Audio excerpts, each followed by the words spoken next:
Okay, we've talked about the divider pan and the mini food pan that came with your Ready-Set-Go, but let me show you some other pans that you can get if you join the Perfect Pan Club. Now, a lot of you probably did that when you bought your machine, but if you didn't, you're going to want to, because the first pan you get when you join the club is the whole round, which mimics the base of your Ready-Set-Go, but allows you to take the pan out and turn it upside down. Remember in the infomercial, I made that great pineapple upside down cake, and it's so much easier when you're doing something with a sauce in it or something that needs to be plated like that, that you can take that out and put it in the dishwasher when you're done.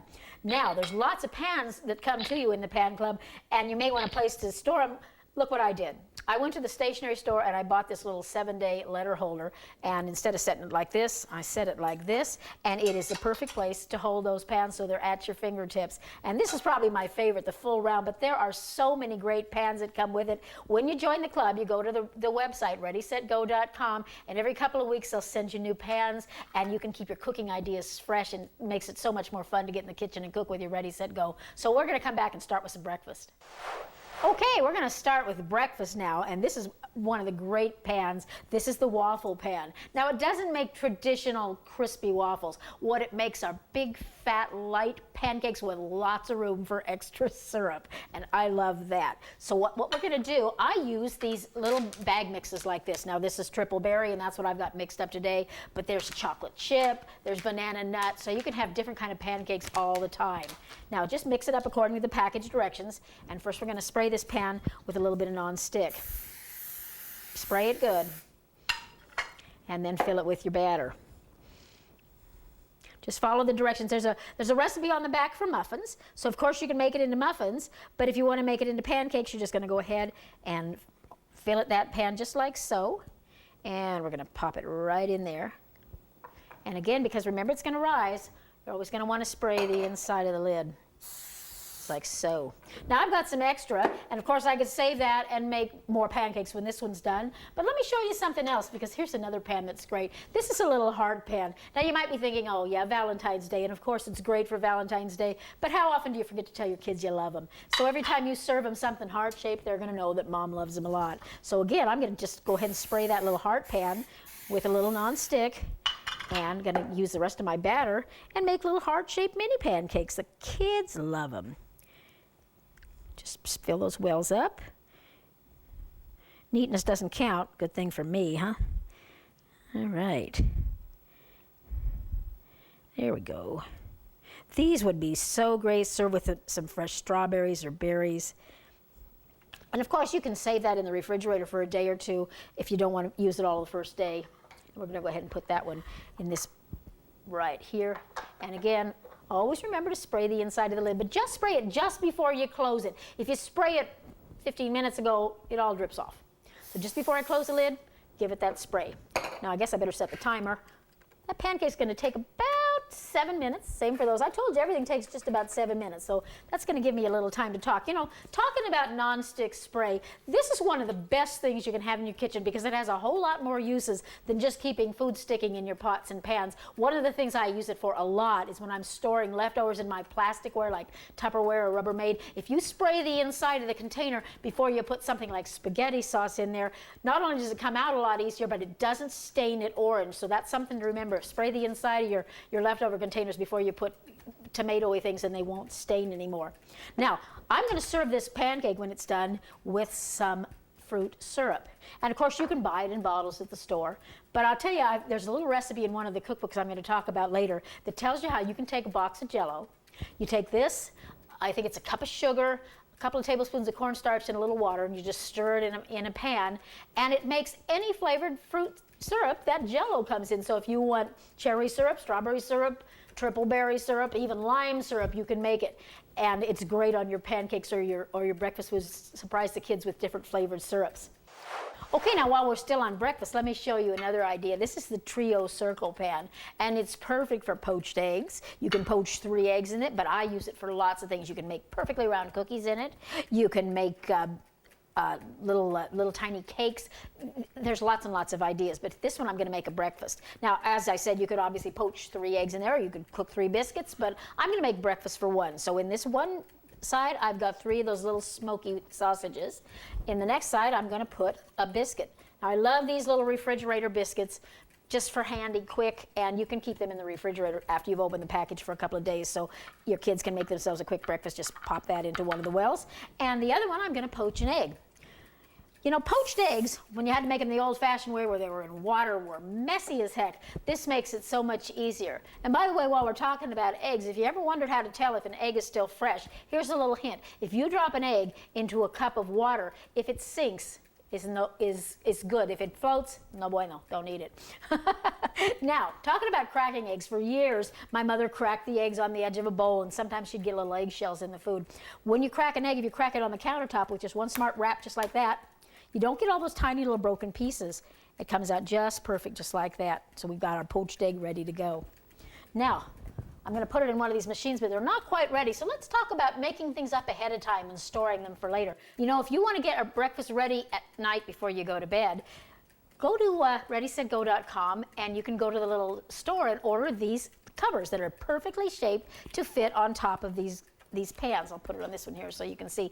See, there's a little cutaway right there on that side, and it just flops right over there and snaps into place. So you can stack those in your refrigerator and have things ready-made so that when the kids come home from school, they can pop in a little after-school snack, or when they get up in the morning, your breakfast is ready to just go in, and it makes your life a lot easier. So work on getting things made ahead of time, and with the extra pans, it's great because you've always got extra pans to make your prep work. Okay, you ready to shake our waffle? Oh. I wish you could smell this. It smells so good. Now, I'm using my little silicone lifter, which again you can get at the store at Redi-Set-Go.com. Now, here's one of those places where, because you can remove the plate, it makes it it makes it so much easier to plate the food. So I'm just going to turn this over, and there's our. Doesn't that look like a picture out of a magazine? And look at this, no cleanup. That just goes right in the dishwasher, so no cleanup. Now, I'm going to just put a little of my berry syrup on top of that. Oh, yes. Oh, my goodness. You guys ready to eat? And maybe a few fresh raspberries. Like I said, that looks like a picture out of a magazine, doesn't it? Now, how about our little heart-shaped muffins or pancakes? Look how cute those are. There isn't a kid alive that wouldn't love those for breakfast. Because, you know, kids are finger people. They like to pick stuff up and dip it in the syrup or whatever. But these are just the perfect size and shape to have a little pancake with their breakfast or something. And, you know, speaking of pancakes and biscuits, there's something you're going to want to keep on hand at your house like a staple. And that is this Heart Smart Bisquick. You cannot tell the difference between regular Bisquick and this, except it's so much healthier. And speaking of hearts, you want to watch your family's hearts too. You know, one of the things I love to do with this, when I buy fresh strawberries, and sometimes you've got strawberries and no shortcake, here's a quickie for you. Just follow the recipe on the back for the shortcake, except substitute the milk with some Diet 7-Up. So put your Bisquick, some Diet 7-Up, stir it up to make like a little wet biscuit dough, and put it in your little heart shapes. Bake it for about 7 minutes and split them open and fill them with fresh strawberries, and they are delicious. So keep this on hand in your pantry because you're going to use Bisquick for a lot of the recipes with your Redi-Set-Go. Now let me get this breakfast in here to cook. And oh, I'm going to eat that waffle, I think. That looks delicious. Whoop, here we go. Close that lid, and that's going to be a complete breakfast in about 6 minutes, so we'll be back to check on it. Okay, our breakfast is done. Remember, when the bell rings, you need to turn off the machine, and oh, look at that. We've got our 3 little sausages and our biscuit. And I put a little fruit on the plate because, remember, you're supposed to have fruit with every meal. And here's our perfect poached egg, just like that. Now, who wouldn't love a breakfast like that? It's perfect proportions. It's not too much of anything. It's a good, nourishing breakfast, and it took 6 minutes in the Redi-Set-Go.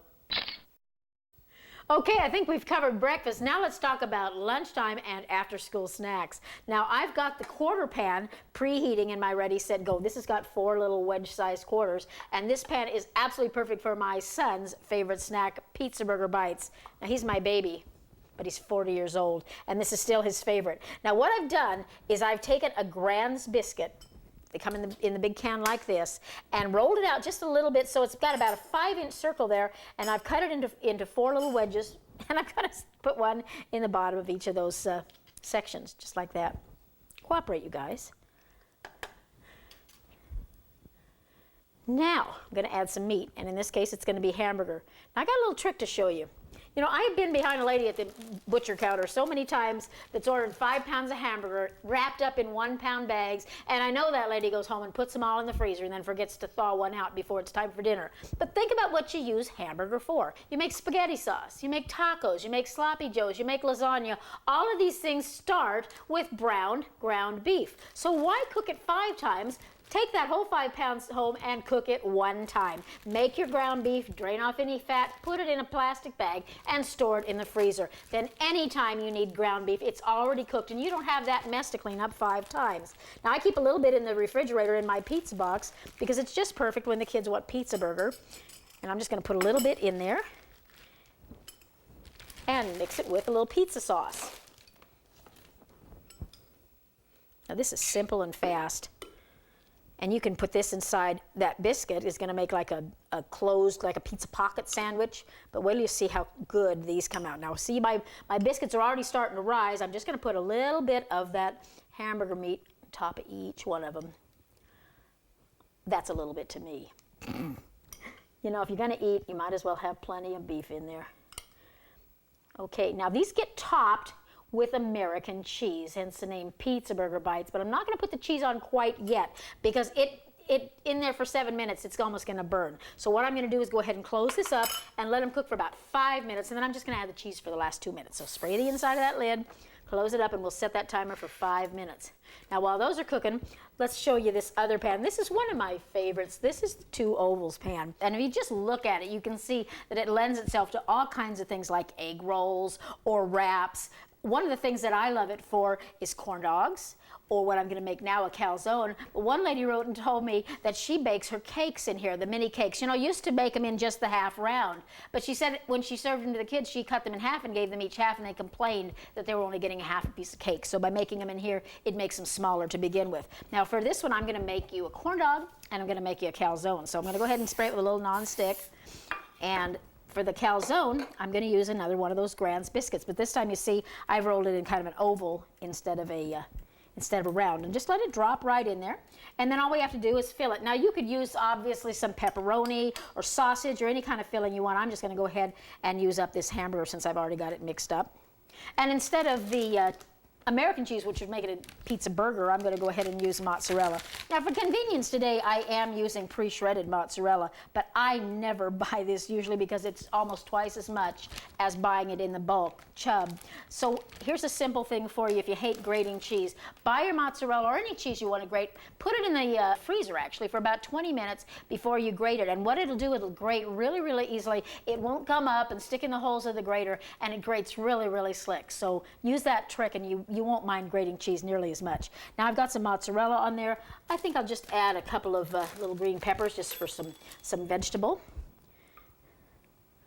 And there's our pizza ready for its cheese, but it's going to wait just a second. Now let me just tuck these tops up over here. What you want to do is get this to kind of close itself up around that meat and that cheese.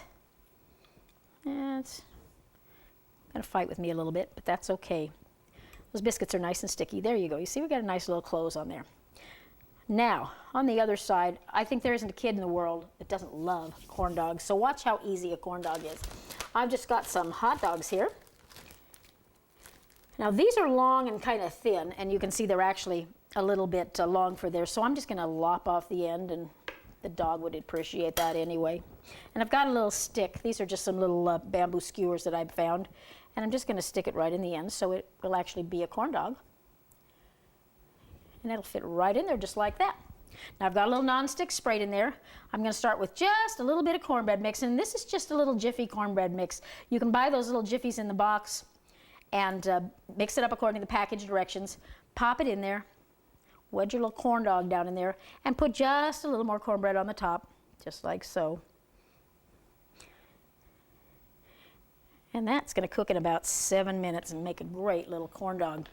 So we'll pop him in over here. Now because of that stick, it's going to stick out a little bit, but you'll see when I close the lid, all you got to do is spray it with nonstick first. And make sure the stick is just off to the side of that lid where it wants to close. And those are going to take about 7 minutes. Now, you heard that ding, it means it's ready for its cheese. You see how they're cooking up, the biscuits are risen and the meat's all sizzling. All you gotta do now is cut that cheese into your 4 little wedges as well and pop one of those right on top of there. And in 2 more minutes, we will have hot pizza burger bites. Oh, wait till you see. Okay, our pizza burger bites are done. Oh, and yes, they are. If my son was here, I know where he'd be right now. Now look at these. This is just a great after-school snack. And I think I can just pop them right out of there. 1,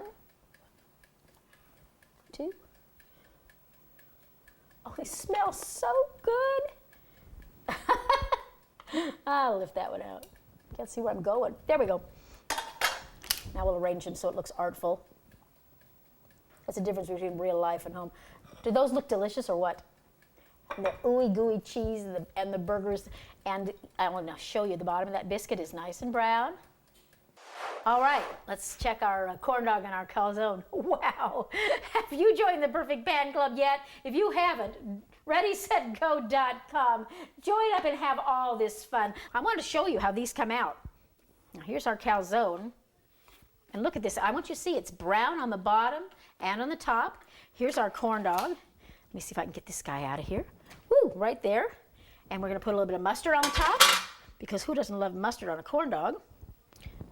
That looks great. The kids love them. And look at this calzone. Where's my knife? Are you ready for this? Oh, yes. Look at that. Ooey gooey, filled with good stuff. That's delicious. Get some little paper dishes. Nothing to wash. Now, I said I'm not through yet. I've got 2 more pans to show you. We'll be right back with dessert. Look at all these pans. It just inspires your creativity to make something new. And you know what?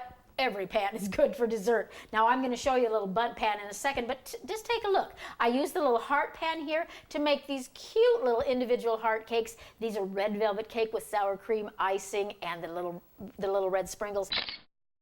Perfect way to say I love you.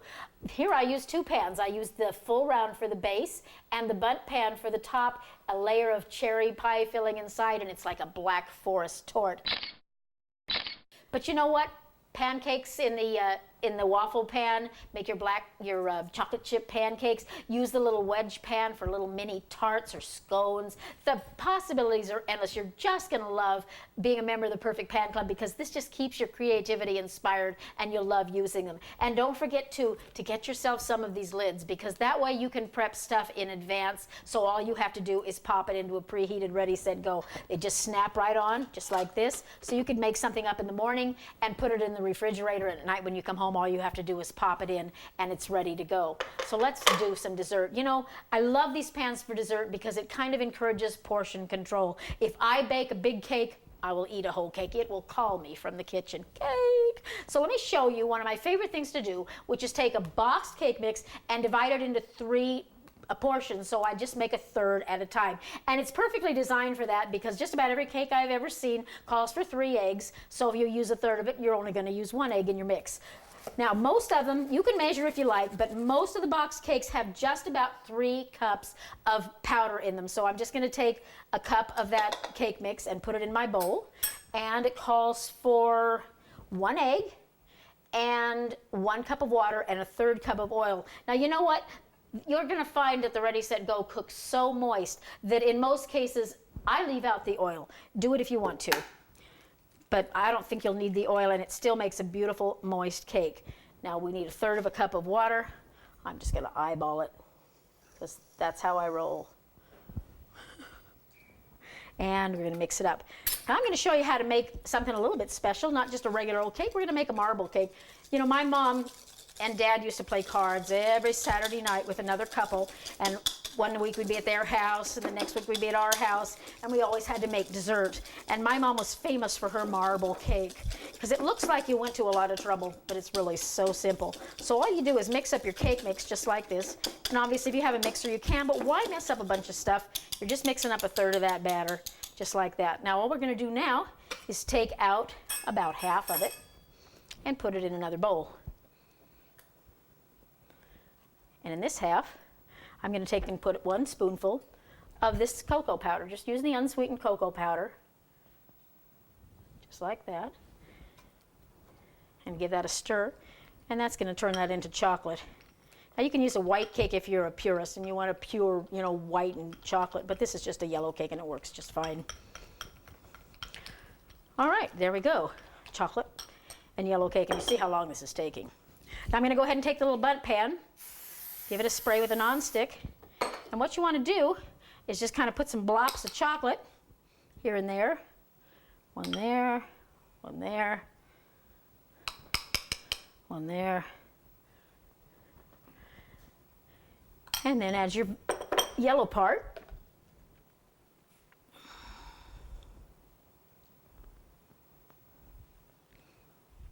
And pour that right in on top. Now you see what this has done? It's made just exactly the right amount of cake for one little cake. So I don't have anything left over when I'm done. Look at that. Now to marble it, all you have to do is drag something through there to kind of mix them together. In this case, I'm just going to go ahead and use the back of my spatula here.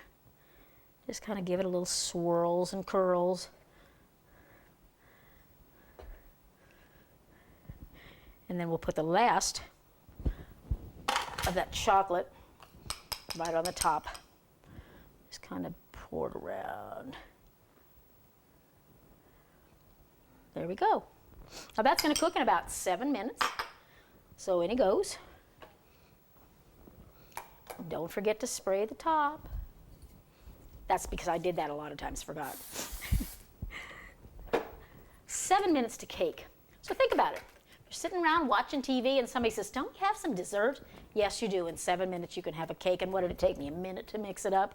So get the perfect pans, make the perfect desserts. They're portion controlled, they're creative.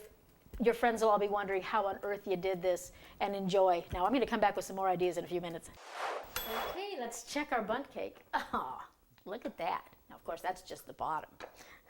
And it's nice again that you can take these out, because that way I can put my little doily on it and get it centered just right. Put my plate on top of that and flip it. Oh, is that beautiful or what? Now watch this. I'm going to fill the center with some raspberries. Kind of looks like a relief map of the United States, South America, North America.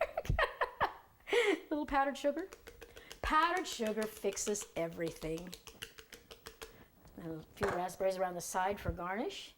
Oh, that's beautiful. That's just perfect for company. Is that beautiful?